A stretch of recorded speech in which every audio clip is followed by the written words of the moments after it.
Hello students, कैसे हैं आप सब लोग। उम्मीद करती हूँ सब अच्छे होंगे। मैं Meena Rana ICT virtual class में आपका स्वागत करती हूँ। स्टूडेंट्स, हम पढ़ रहे हैं क्लास 9 की हिंदी। क्षितिज भाग 1 से हमने प्रीवियस लेक्चर में गद्य खंड से एक चैप्टर पढ़ा था, मेरे बचपन के दिन। ये चैप्टर लिखा है महादेवी वर्मा जी ने। इस चैप्टर में वो अपने बचपन की कुछ यादों को हमारे सामने प्रस्तुत करती हैं कि किस तरह से उनका जन्म हुआ था, कैसे उस दौर में लड़कियों के साथ कैसा व्यवहार किया जाता था, समाज में लड़कियों की क्या दशा थी। इन सब का वर्णन वो अपने बचपन के माध्यम से हमें हमारे सामने रखती हैं कि उनके दौर में लड़कियों के जन्म लेने पर समाज की क्या मनोदशा थी। साथ में वो अपने शिक्षा के बारे में, साथ में जो उन्होंने कविताएं लिखी सुभद्रा कुमारी से, जो उनकी मुलाकात हुई छात्रावास में, उसके बारे में भी उन्होंने बताया। तो यहाँ अपनी संस्मरण के माध्यम से महादेवी जी ने समाज के उन रूढ़ियों पर भी वार किया है जो उस समय के समाज में व्याप्त थी। हालांकि आज के समाज में भी ये बुराइयां व्याप्त हैं, लेकिन ये जो प्रचलन, ये रूढ़ियां जो थी, उस समय ज्यादा था। तब लड़कियों के जन्म पर लोग या तो उसे मार देते थे या गर्भ में ही मार देते थे, या यदि अगर नहीं भी मार सके तो उसकी शिक्षा दीक्षा, उसकी जो पालन पोषण में जो है कुछ कमियां रह जाती थी। उसको वो सुख सुविधाएं नहीं मिलती थी जो लड़कों को दी जाती थी। तो समाज की उन रूढ़ियों पर भी अपने संस्मरण के माध्यम से महादेवी जी ने वार किया है कि किस तरह की उस समय सामाजिक मनोदशा थी, समाज में लोगों की क्या मनोदशा थी लड़कियों के प्रति। अपने इस संस्मरण में उन्होंने असहयोग आंदोलन, गांधी जी के उस आंदोलन के बारे में, और साथ में उन्होंने ये भी बताया कि किस तरह उन्होंने स्वतंत्रता के लिए लड़ रहे उन लोगों का जो योगदान दे रहे थे, उनका भी साथ दिया। अपनी जेब खर्च से वो कुछ पैसे कलेक्ट करके, जमा करके बाबूजी को दिया करते थे। अपनी लेखनी के द्वारा इन्होंने, अपने लेखन के द्वारा इन्होंने स्वतंत्रता संग्राम में जो है किस प्रकार से इनकी जो है भागीदारी रही, इसका भी वर्णन किया। और साथ में इन्होंने उस अंत में इन्होंने बताया कि उस समय समाज में जो आज हम विविधता देखते हैं, देखिए समाज में क्या होता है, आज किसी को किसी से कोई मतलब नहीं रहता है, लेकिन इन्होंने बताया कि इनके जो पड़ोस में जो रहती थी, अलग धर्म के, अलग जाति के होने के बावजूद भी किस तरह से हम उनके त्योहारों को मनाते थे और वो हमारे त्योहारों को मनाते थे। यानी कि आज जो है वो दिन अब जो है उसको एक सपने की तरह रह गया है, क्योंकि आज समाज में लोगों को अपने से मतलब है और किसी से कोई मतलब नहीं रखते हैं, और समाज जो है अब परिवर्तित हो गया है। महादेवी जी ने अपने बचपन के बारे में बताया कि उनका जब जन्म हुआ तो उनको समाज की उन लड़कियों, तो उन्होंने बताया कि समाज की उन लड़कियों की तरह उनको वो चीज नहीं सहनी पड़ी जो अन्य लड़कियों को सहन करनी पड़ती थी, क्योंकि इनके बाबा जी माँ दुर्गा के भक्त थे और इनके परिवार में लगभग 200 साल के बाद एक लड़की का जन्म हुआ था। तो इनकी बड़ी खातिरदारी हुई। इनके बाबा यानी कि इनके दादाजी चाहते थे कि ये विदुषी बने, ये बहुत पढ़े लिखे। तो इन्होंने फारसी, उर्दू तो इन्होंने बचपन में नहीं सीखा क्योंकि इनकी कोई रुचि नहीं थी, लेकिन अपनी माता से इन्होंने ब्रज भाषा में कुछ कविताएं लिखी। लेकिन बाद में सुभद्रा कुमारी जी खड़ी बोली में लिखती थी, तो इन्हीं से जो है ये सीखे और इन्होंने खड़ी बोली में लिखना प्रारंभ किया। तो इस चैप्टर के माध्यम से, इन संस्मरण की कुछ यादों के माध्यम से महादेवी वर्मा जी ने उस समय के, उस दौर के सामाजिक मानसिकता, साथ में लड़कियों के प्रति समाज में क्या व्यवहार किया जाता था, साथ में समाज में पड़ोस में लोग कैसे रहते थे, पहले अपनापन रहता था, किसी धर्म जाति के आधार पर नहीं बल्कि प्रेम का भाव था, इन सब के बारे में। और साथ में स्वतंत्रता के लिए आंदोलन चल रहा था, इसमें भी इनकी भागीदारी रही, इन सब का वर्णन किया है। तो आइए इस चैप्टर के हम प्रश्न उत्तर करेंगे। तो चलिए, तो यहाँ पर इस चैप्टर में इस संस्मरण गद्य विधा में लिखी गई, जो संस्मरण विधा में लिखी गई जो गद्य रचना है, इसमें महादेवी जी ने कहा कि मैं उत्पन्न हुई तो मेरी बड़ी खातिर हुई और मुझे वह सब नहीं सहना पड़ा जो अन्य लड़कियों को सहना पड़ता है।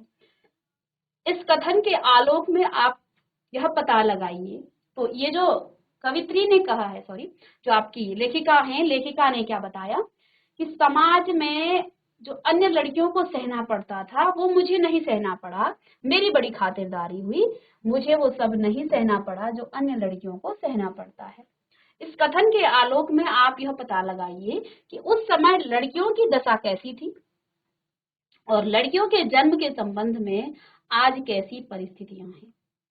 तो आप इस कथन के आधार पर लिखेंगे कि उस समय समाज में लड़कियों की क्या दशा रही होगी, जो यहाँ कब लेखिका ने ये बात कही है, और लड़कियों के जन्म के संबंध में आज कैसी परिस्थितियां हैं। आज जो है समय परिवर्तित हो गया है और उस समय और आज के काल में क्या अंतर आया होगा, क्या परिस्थितियां आज हैं। तो देखिए उस समय अर्थात सन 1900 के आसपास भारत में जो है लड़कियों की दशा अच्छी नहीं थी। प्रायः उन्हें जन्म देते ही मार दिया जाता था, उन्हें बोझ समझा जाता था और यदि उनका जन्म हो जाता तो पूरे घर में मातम छा जाता। महादेवी वर्मा अपने एक संस्मरण में लिखती हैं कि बैंड वाले नौकर चाकर सब लड़का होने की प्रतीक्षा में खुश बैठे रहते थे। जैसे ही लड़की होने का समाचार मिलता है सब चुपचाप विदा हो जाते। तो उस समय यानी कि 90 के दशक में 1900 की बात है, ठीक है। तो 1900 के आसपास जो है भारत में लड़कियों की दशा बिल्कुल भी अच्छी नहीं थी, क्योंकि उन्हें या तो जन्म लिया ही नहीं, उनको जो है गर्भ में ही मार दिया जाता था और अगर किसी कारणवश उन्होंने जन्म ले भी लिया तो उनको बोझ समझा जाता था, ठीक है। घर में मानो जैसे मातम छा जाता था। और अपने किसी संस्मरण में इन्होंने क्या लिखा है महादेवी वर्मा जी ने कि जो बैंड वाले हैं, बैंड वाले कब आते हैं, जब आपके घर में खुशी का माहौल होता है, ठीक है। और जो नौकर चाकर हैं वो जो है आपका घर में जब कोई फंक्शन होता है, खुशी का माहौल होता है, तो आप नौकर चाकर भी आते हैं, साथ में बैंड बाजे वाले भी आते हैं और लोग खुशी में खूब नाचते हैं। तो महादेवी जी ने ही क्या लिखा है कि बैंड वाले और नौकर चाकर सब लड़का होने की प्रतीक्षा में खुश बैठे रहते थे, क्योंकि उनसे उनकी रोजी रोटी चलती थी। खुशियां का माहौल तभी होता था जब घर में लड़के का जन्म होता था। और जैसे ही किसी लड़की ने जन्म लिया या लड़की के जन्म का समाचार सुन लिया तो सब चुपचाप वहां से निकल जाते थे, विदा हो जाते थे, क्योंकि उनको पता है कि अब कुछ मिलने वाला नहीं है। तो ऐसे वातावरण में लड़कियों को कम भोजन देना, उन्हें घर के कामों में लगाना, पढ़ाई लिखाई से दूर रखना आदि बुराइयों का पनपना स्वाभाविक था, क्योंकि जिसके जन्म से ही आपको दिक्कत हो तो उसके लिए आप जो है पर्याप्त सुविधाएं कैसे दे पाओगे। तो माता पिता अपनी ही संतान के साथ पक्षपात करने लग जाती थी। ये वह दौर था जहां पर लड़कियों को, चाहे वो भोजन के मामले में हो, घर के काम में लड़कों को जो है कि बजाय लड़कियों को से जो है सारा काम करवाया जाता था, ठीक है। पढ़ाई लिखाई से उनको दूर रखा जाता था, बोझ समझा जाता था और कम उम्र में ही उनका विवाह करके उनको घर से विदा कर दिया जाता था। तो कम उम्र में विवाह करने का भी तो एक यही कारण है कि ताकि अपने सर का, क्योंकि उन्हें बोझ ही समझा जा रहा है, अपने सर का बोझ जो है तुम अब घर से विदा हो जाओ, ठीक है। तो ये सारी बुराइयां उस समय व्याप्त थी। तो ये सारी खुद ही उसके साथ पनपती थी, क्योंकि जिसके जन्म से ही आपको मातम छा गया आपके परिवार में, तो उसके लिए आप ना तो सुविधाओं का की व्यवस्था करेंगे, ना ही आप उसे वो पर्याप्त सुविधाएं देंगे, ना ही आप उसको जो है वो पर्याप्त मौका देंगे आगे जो है बढ़ने के लिए। तो ये सारी बुराइयां उस समय थी। तो में उन्होंने कहा कि आज जो है लड़कियों की क्या स्थिति है। तो आज लड़कियों के जन्म के संबंध में स्थितियां जो है थोड़ी बदल चुकी हैं। पढ़े लिखे लोग लड़का लड़की के अंतर को धीरे धीरे कम करते जा रहे हैं। बहुत से जागरूक लोग जो है लड़कियों का भी उसी तरह स्वागत सत्कार करते हैं जैसे लड़के का, ठीक है। और शहरों में लड़कियों को लड़के की तुलना में की तरह जो है पढ़ाया जाता है। तो आज जो है वो दौर नहीं है, आज कहीं ना कहीं परिवर्तन हुआ है हमारे समाज में, क्योंकि आज लड़कियों को भी वही सुख सुविधाएं दी जाती हैं, आज लड़कियों को भी पढ़ने और लिखने के पर्याप्त मौके प्राप्त होते हैं और वो भी उच्च पदों में जाती भी हैं। तो आप देखते होंगे बड़ी बड़ी जब परीक्षाएं होती हैं, उनका जब रिजल्ट आता है तो वहां पर लड़कियों का नाम आगे ही होता है। और ये यही दर्शाता है कि कहीं ना कहीं आज माता पिता लड़कियों के पक्ष में हैं, उनको पढ़ाना वो चाहते हैं, क्योंकि वो जानते हैं कि लड़की और लड़का में कोई भेद नहीं है, वो दोनों ही माता पिता की ही संतान है।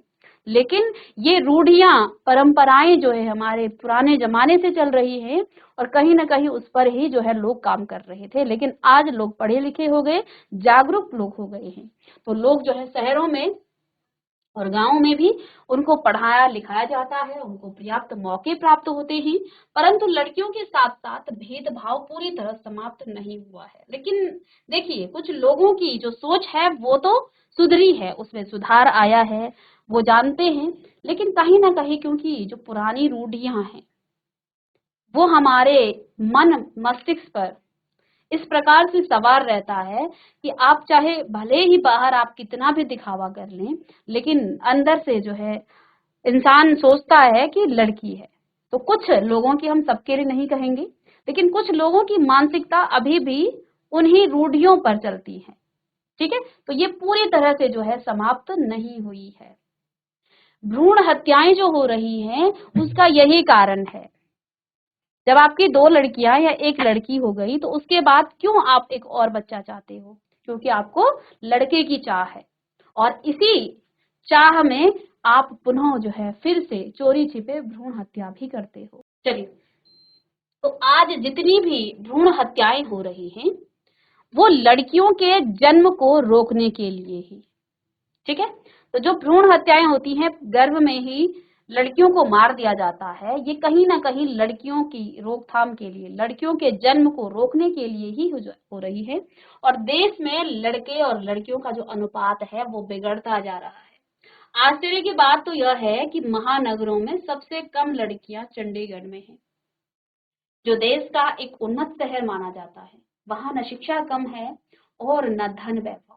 वास्तव में लड़कियों के जन्म को रोकना वहां के निवासियों की मानसिकता पर निर्भर करता है।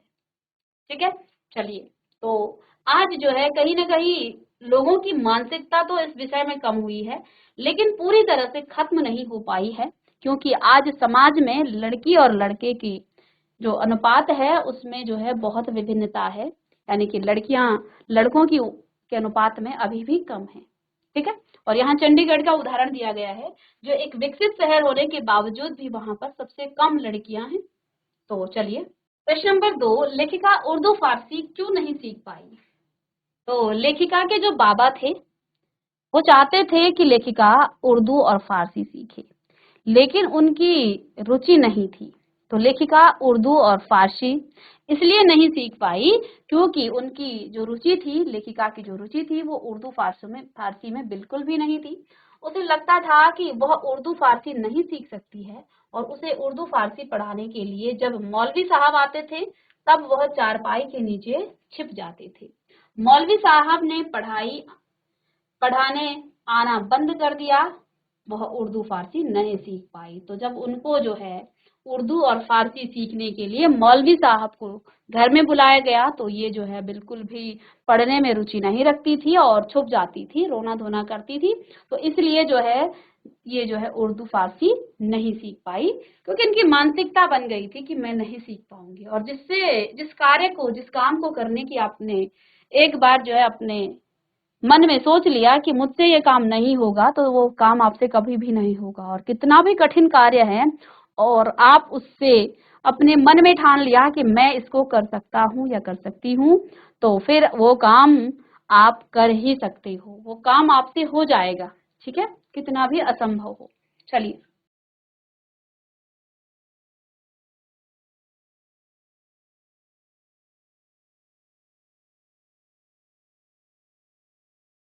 चलिएगा, नेक्स्ट प्रश्न है, लेखिका ने अपनी माँ के व्यक्तित्व की किन विशेषताओं का उल्लेख किया है? तो यहाँ लेखिका ने अपनी माँ की किन विशेषताओं के बारे में बताया है, तो उसके बारे में आपको लिखना है। तो लेखिका ने अपनी माँ के हिंदी प्रेम और लेखन गायन के शौक का वर्णन किया है। इन्होंने कहा कि इनके घर में कोई भी हिंदी का माहौल नहीं था, लेकिन इनकी माताजी जबलपुर से आई थी और तब अपने साथ हिंदी लेकर आई थी। इनकी माताजी हिंदी भाषा से प्रेम करती थी और लिखने के साथ साथ वो गाती भी थी। उन्हें गाने का भी शौक था।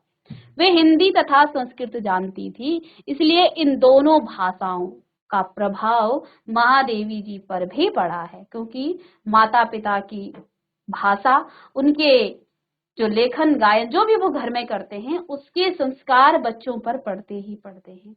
तो इनकी माताजी, क्योंकि बच्चे माँ के साथ ज्यादा टाइम स्पेंड करते हैं, तो माताजी उनकी जैसी भाषा जानती थी, उसका जो है इन पर ज्यादा प्रभाव पड़ा। साथ में इन्होंने कहा महादेवी की माता धार्मिक स्वभाव की महिला थी। वे पूजा पाठ किया करती थी। सवेरे कृपा निधान पंथी बन बोले, पद गाती थी, प्रभाती गाती थी और शाम को मीरा की पद गाती थी और लिखा भी करती थी। तो इनकी माताजी के बारे में इन्होंने ये बातें बताई हैं कि उनकी माताजी धार्मिक प्रवृत्ति की महिला थी, साथ में वो मीरा के पदों को गाया करती थी और लिखती भी थी। ठीक है, चलिएगा।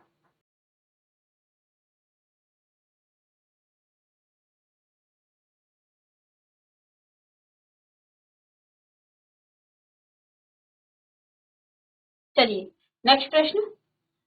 जवारा के नवाब के साथ अपने पारिवारिक संबंधों को लेखिका ने आज के संदर्भ में स्वप्न जैसा क्यों कहा है? यहाँ लेखिका ने अंतिम पैराग्राफ में जवारा के जो नवाब थे, उनके परिवार के साथ अपने परिवार के संबंधों के बारे में बताया कि किस प्रकार के उनके संबंध थे और आज के समाज में, आज के दौर के लिए एक स्वप्न जैसा इन्होंने क्यों कहा है। तो आइए, जवारा के जो नवाब थे, उनके साथ अपने पारिवारिक संबंधों को लेखिका ने आज के संदर्भ में स्वप्न जैसा इसलिए कहा है क्योंकि जवारा के जो नवाब थे और लेखिका का जो परिवार था, वो अलग अलग धर्म के होकर भी वो आत्मीय संबंध रखते थे, एक दूसरे से उनके अच्छे संबंध थे। उसमें भाषा जाति की दीवार बाधक न बनी, बल्कि उनकी भाषा अलग थी, उनकी जाति अलग थी, इसके बावजूद भी वो उनके बीच में बाधा नहीं बनी। दोनों परिवार एक दूसरे के परिवारों को मिलजुल कर मनाते थे, त्योहारों को मनाते थे। ठीक है, और एक दूसरे को यथोचित संबंध की डोर से बांधे हुए थे। वे चाची ताई देवर दुल्हन जैसे आत्मीयता भरे रिश्तों से जुड़े थे। ऐसा वर्तमान में दुर्लभ हो गया है। तो ऐसा संबंध आज आप किसी पड़ोसी से या किसी दूसरे जाति के लोगों के साथ नहीं जो है रख सकते हैं। लोगों में जितनी हम ज्ञान फैला रहे हैं कि हमें जाति के, धर्म के आधार पर, जाति के आधार पर जो है विभिन्नता जो है हमारे मन में जो है, ऐसी भावना नहीं होनी चाहिए कि ये दूसरे जाति का है। हमें मानवीय भावनाओं के साथ रहना चाहिए। लेकिन आज जो है कहीं ना कहीं हम उसी पर काम करते हैं। जहां आपके अपने जाति का, अपने धर्म का होगा, आप उसी को पहले जो है मानेंगे और शायद जो है दूसरे धर्म को जो है आप उतना महत्व नहीं देंगे। लेकिन इसमें लेखिका बताती हैं कि अलग धर्म के होने के बावजूद भी उनके परिवारों के बीच कितना आत्मीय संबंध थे, वो जो है इस चैप्टर में उन्होंने अपने संस्मरण में बताया है। तो आज के दौर के लिए कहीं ना कहीं ये जो है एक स्वप्न की तरह हो गया है, इसलिए यहाँ पर लेखिका ने एक स्वप्न की तरह ही इसे बताया है। चलिएगा, तो उत्तर लिखिएगा।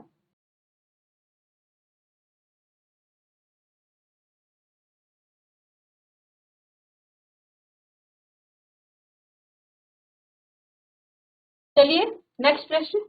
सेबनिसा महादेवी वर्मा के लिए बहुत काम करती थी। जेबनिसा के स्थान पर यदि आप होते तो महादेवी से आपकी क्या अपेक्षा होती? तो इन्होंने जैसे कि बताया था कि पहले सुभद्रा कुमारी इनके साथ रहा करती थी उस छात्रावास में, लेकिन वो क्योंकि इनसे सीनियर थी, तो वो जब उस छात्रावास से चली गई, उनकी विद्या, उनकी जो शिक्षा है वो पूरी हो गई उस छात्रावास से, तो वहां से वो चली गई। तो उसके बाद एक लड़की आई जिसका नाम था जेबुनिसा। तो वो महादेवी के लिए, क्योंकि वो जूनियर थी, तो वो बहुत सारा काम करती थी। तो यहाँ पर हमें प्रश्न पूछा जा रहा है कि यदि आप जेबुनिसा की जगह पर होते, आप किसी के लिए कोई काम कर रहे हो तो आप उससे क्या क्या अपेक्षाएं रखते हैं, ठीक है। यानी कि होता ही ऐसा है, आप किसी के लिए काम करते हो तो आपकी भी कुछ अपेक्षाएं होती हैं कि ये भी मेरे लिए कुछ ये करे, या आप कहीं काम कर रहे हो तो आपकी जो है यही अपेक्षा होगी कि मुझे भी इससे कुछ मिले। तो आप जो है महादेवी से क्या अपेक्षा रखोगे, ये यहाँ पर पूछा जा रहा है। तो जैवुनिसा के स्थान पर अगर मैं महादेवी के लिए कुछ काम करती तो मैं संबंधों के आधार पर उनसे अपेक्षा करती। अगर मैं नौकरानी के रूप में उसकी उनकी सहायता करती तो उनसे मजदूरी के साथ साथ प्रेम और आदर की भी अपेक्षा करती। और अगर सखी के रूप में उसकी सहायता करती तो बस उनसे प्रेम और स्नेह चाहती। यदि उनकी प्रशंसिका या कनिष्ठ साथिन के रूप में सहायता करती तो कभी कभी उनसे कविता भी सुन लेती तथा पढ़ाई में सहायता लेती। तो यहाँ पर अलग अलग संबंध में कहा गया कि अगर हम काम करने के जो है क्या किस संबंध से अगर मैं काम करती, तो यहाँ पर देखिए जैवनिसा के स्थान पर अगर मैं महादेवी के लिए कुछ काम करती तो मैं संबंधों के आधार पर उनसे अपेक्षा करती कि वो भी हमसे अच्छे संबंध रखे। अर्थात कहने का मतलब ये है कि आप जहां पर काम कर रहे हो आपकी अपेक्षा ये होगी कि वो आपसे भी आदर से बात करे, आपके साथ उनके अच्छे संबंध हो। तो ये सबसे पहला तो ये हो जाएगा। और अगर मैं नौकरानी के रूप में उनकी सहायता करती तो उनसे मजदूरी के साथ, अब नौकर जब काम करता है तो वो क्या लेता है, मजदूरी लेता है। लेकिन साथ साथ देखिए अगर आप आपके घर में कोई काम कर रहा है और आप उसे जो है जो आपकी श्रम है, जो आप उसे मजदूरी दे रहे हो, उसके साथ साथ आप उससे आदर से बात करेंगे तो कहीं ना कहीं वो आपके घर में एक अच्छे से अपनापन समझ करके ही वो काम करेगा। और आप नौकर से जो है बहुत बड़ी रूड तरीके से आप उससे बात कर रहे हो तो कहीं ना कहीं वो भी आपसे जो है आपके घर में जो काम कर रहा है उससे वो जो है थोड़ा लापरवाही कर देगा, ठीक है। इसलिए आप उससे भी अच्छे संबंध आपके होने चाहिए। तो प्रेम और आदर की अपेक्षा भी करती। और अगर सखी के रूप में उसकी सहायता करती तो बस उससे प्रेम और स्नेह चाहती। तो अलग अलग संदर्भ में कहा है कि अगर सखी होती तो प्रेम और सहायता चाहती, ठीक है। यदि उसकी प्रशंसिका या कनिष्ठ साथिन के रूप में सहायता करती तो कभी कभी उनसे कविता सुन लेती और पढ़ाई में सहायता ले लेती। तो अगर आप कैसे उच्च ज्ञान वाला कोई व्यक्ति है और आप उससे जो है पहले तो आप स्वयं ही उससे अच्छे संबंध बनाइए ताकि आप उससे ज्ञान ग्रहण कर सके, कुछ सीख सके, ठीक है। तो ये अभी आपके लिए तो यही यहाँ पर रहेगा कि आप किसी का काम कर रहे हैं तो आप उनसे जो है किसी की आप मदद कर रहे हैं, साथी हैं तो आप उसकी मदद कर रहे हैं तो उससे आप प्रेम व्यवहार का की अपेक्षा रखें और साथ में उससे कुछ ग्रहण करने की जो है आप अपेक्षा रखें कि मैं कुछ अच्छा इससे सीखूं। कहते हैं ना कि आपको अच्छी संगत ही रखनी चाहिए। अगर आप अच्छी संगत में हैं तो आप बहुत अच्छी चीजें सीख पाओगे और आगे आप जीवन में सफल भी हो पाओगे। तो यहाँ अलग अलग संदर्भ में कहा है। चलिए, महादेवी वर्मा को काव्य प्रतियोगिता में चांदी का कटोरा मिला था। अनुमान लगाइए कि आपको इस तरह का कोई पुरस्कार मिला हो और वह देश हित में या किसी आपदा निवारण की काम में देना पड़े तो आप कैसा अनुभव करेंगे या करेंगी। चलिए, तो जिस तरह से महादेवी जी को एक कटोरा मिला था और जब वो उस कटोरे को बापूजी को दिखाती हैं तो बापूजी ने सीधे ही ये प्रश्न किया कि क्या देती हो इस कटोरे को मुझे। तो बापूजी को लगा कि शायद ये कटोरा देने आई है, क्योंकि वो अपनी जेब खर्च से कुछ पैसे बचा करके देश के लिए बचाते थे और देश के लिए देते थे बापूजी से।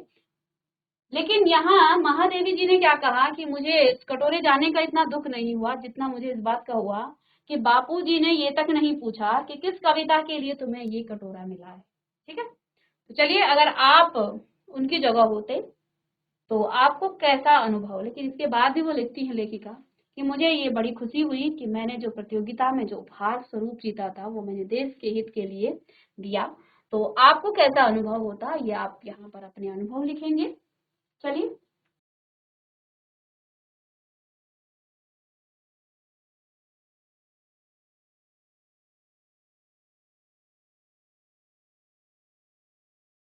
चलिए इसमें इस प्रश्न में आप अपने अनुभव लिखेंगे। लेकिन थोड़ा सा आपको आइडिया के लिए, मुझे चांदी के कटोरे जैसा कीमती पुरस्कार मिला हो और देश हित की बात आए तो मैं ऐसे पुरस्कार को खुशी खुशी देता, क्योंकि देश के हित के से बड़ा कुछ नहीं। देश के हित में ही देशवासियों का हित निहित होता है। ऐसा करके मुझे दूनी खुशी प्राप्त होती और मैं गौरवान्वित महसूस करती। तो इसमें आप अपने अनुभव लिखिएगा। हो सकता है किसी को अच्छा ना लगे, तो वो भी आप लिखेंगे अपनी उत्तर पुस्तिका में कि यदि आपसे कोई आपकी कीमती चीज जबरदस्ती ले ले तो आप जो है, और अब या फिर आपकी मजबूरी हो जाए आपको देना पड़े, तो फिर आपके क्या अनुभव रहेंगे? क्या आपको लगेगा कि मैंने देश के लिए अपनी जीती हुई या अपना जीता हुआ ये पुरस्कार दिया है? तो जो भी आपके अनुभव हैं उसे आप शेयर करें अपनी नोटबुक में और उसे आप जरूर लिखें। हो सकता है कुछ बच्चों को अच्छा ना भी लगे, ठीक है? तो ऐसी भावना नहीं होनी चाहिए हमारे मन में, क्योंकि हमें अपने देश के लिए अगर कुछ हम दे सकते हैं तो देना चाहिए। मिलते हैं नेक्स्ट लेक्चर में, तब तक के लिए thank you and have a nice day.